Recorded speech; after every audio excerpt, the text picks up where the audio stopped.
Hello guys, welcome back to another video. അപ്പോൾ ഇന്നത്തേന്ന് പറയുന്നത് എഗെയിൻ നമ്മുടെ ഒരു പബ്ലിക് പ്രാക്ടിക്കൽ എക്സാമിൻ്റെ റിവ്യൂ ആണ്.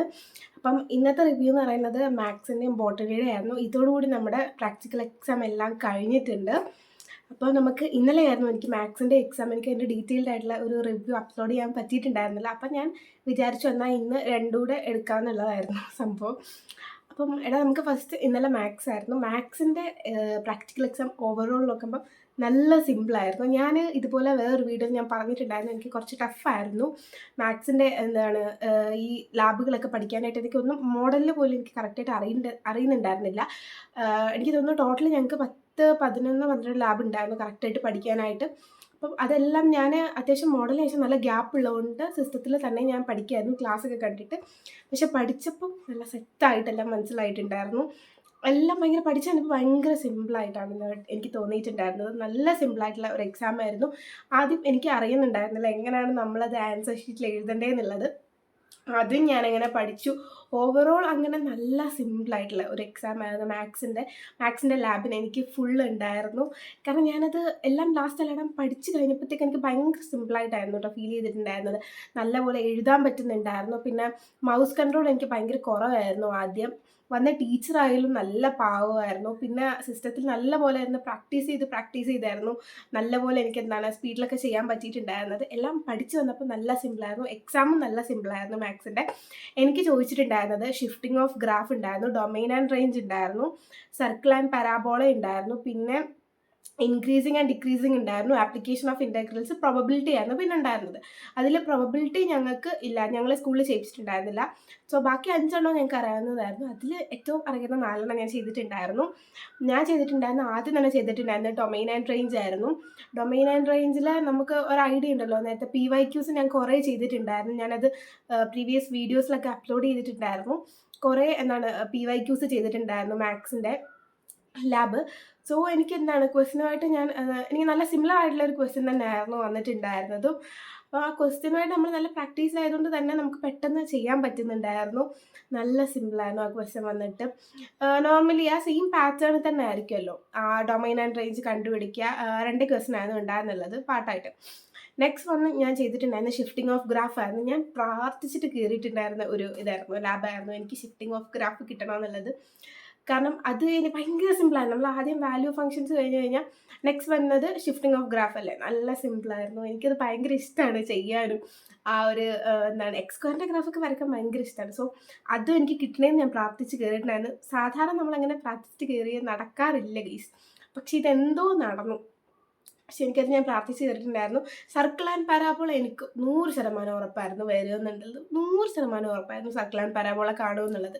അതുകൊണ്ട് അത് ഞാൻ നല്ലപോലെ ഫോക്കസ് ചെയ്ത് അത് തന്നെ ഫോക്കസ് ചെയ്ത് നല്ലപോലെ പഠിച്ചിട്ടായിരുന്നു ഞാൻ കയറിയിട്ടുണ്ടായിരുന്നത്.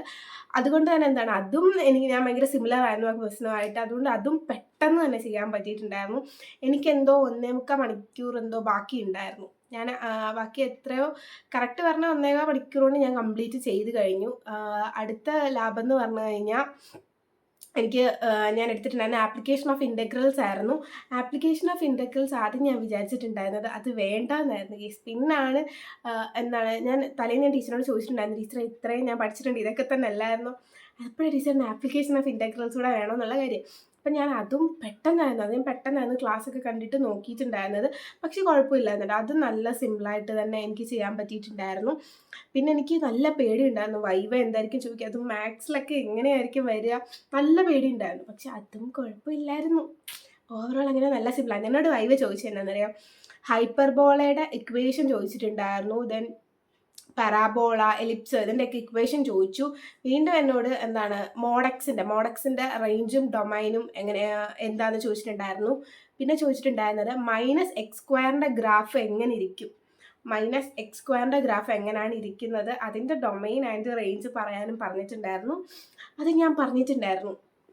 അതൊക്കെ നമുക്ക് സിമ്പിളായിട്ട് തന്നെ പോയി. പക്ഷെ ഞാൻ ഞാൻ ഭയങ്കര പേടിച്ചിട്ടുണ്ടായിരുന്നു. ഞാൻ ഇങ്ങനെ തന്നെ വിചാരിച്ചിട്ടുണ്ടായിരുന്നു, ലാബ് പോട്ടെ, ബാക്കി തിയറി പാർട്ടിൽ സ്കോർ ചെയ്യാം, ലാബ് എനിക്കൊന്നും അറിയത്തില്ലായിരുന്നു. പക്ഷെ പഠിച്ചു കഴിഞ്ഞപ്പം നമുക്ക് കഴിഞ്ഞു പോയ പ്രാക്ടിക്കൽ എക്സാമിൽ ഏറ്റവും സിമ്പിൾ മാത്സിൻ്റെ പ്രാക്ടിക്കൽ എക്സാം ആയിരുന്നു ഗൈസ്. അത് അടിപൊളിയായിരുന്നു. എന്ന് പറഞ്ഞാൽ നല്ല സിമ്പിളായിരുന്നു. എനിക്ക് 40-ൽ 40 ഉണ്ട് പ്രാക്ടിക്കലിന്. അതുപോലെ എനിക്ക് ഇഷ്ടപ്പെട്ട ഒരു ലാബും കൂടായിരുന്നു. ഭയങ്കര എൻജോയ് ചെയ്തിട്ടുണ്ടായിരുന്നതായിരുന്നു. നിങ്ങൾ ശ്രദ്ധിക്കേണ്ട കാര്യം എന്ന് പറഞ്ഞാൽ നല്ലപോലെ പഠിച്ചിട്ട് പോവുക. അതിൻ്റെ പ്രൊസീജിയേഴ്സ് ജസ്റ്റ് ഒന്ന് വായിച്ച് വിട്ടാൽ തന്നെ നിങ്ങൾക്ക് മനസ്സിലാവും. അതൊക്കെ ശ്രദ്ധിക്കുക കേട്ടോ. ആ പോയിന്റ്സ്, ആ പ്രൊസീജിയേഴ്സ് എങ്ങനെ നിങ്ങൾ മനസ്സിലാക്കി വെക്കുക. ഓൾമോസ്റ്റ് അതിൻ്റെ പ്രൊസീജിയേഴ്സ് എല്ലാം എന്താണ് നമ്മുടെ ആ ക്വസ്റ്റ്യനിൽ തന്നെ കാണും നിങ്ങൾ എന്താ ചെയ്യേണ്ടതെന്നുള്ളത്. എനിക്ക് തോന്നുന്നു പിന്നെ ഫങ്ഷൻസിനാണ് ഫസ്റ്റ് സ്റ്റെപ്പിൽ കൊടുക്കാത്തത്.